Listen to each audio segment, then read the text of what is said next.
Les responsables russes et les forces d'occupation russes en Ukraine pourraient se préparer à l'expulsion massive de citoyens ukrainiens des territoires occupés vers la Russie.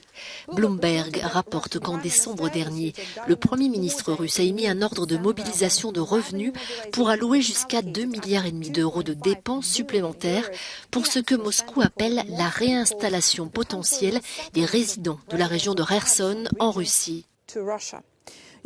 Selon la vice-première ministre ukrainienne, Irina Vereshchuk, les responsables russes et les autorités d'occupation pourraient envisager d'expulser plus de 100 000 résidents de la région de Kherson vers la Russie par crainte que les forces russes ne perdent davantage de terrain ici. Elle affirme que les responsables russes ont réinstallé de force un nombre indéterminé de citoyens ukrainiens dans 57 régions de Russie, notamment en Extrême-Orient et en Sibérie.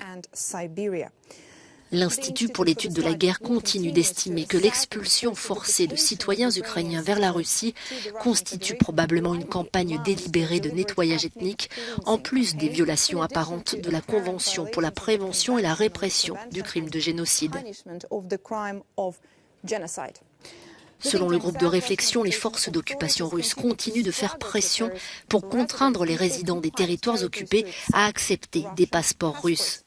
Le gouverneur de la région de Zaporijjia indique que les forces d'occupation russes recherchent davantage d'employés pour travailler à la centrale nucléaire, car, dit-il, environ 1500 salariés ont refusé d'accepter des passeports russes et de signer un contrat avec Rosatom pour pouvoir accéder aux installations nucléaires.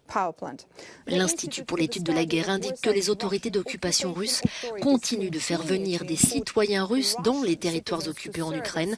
Objectif, occuper des postes dans la société civile.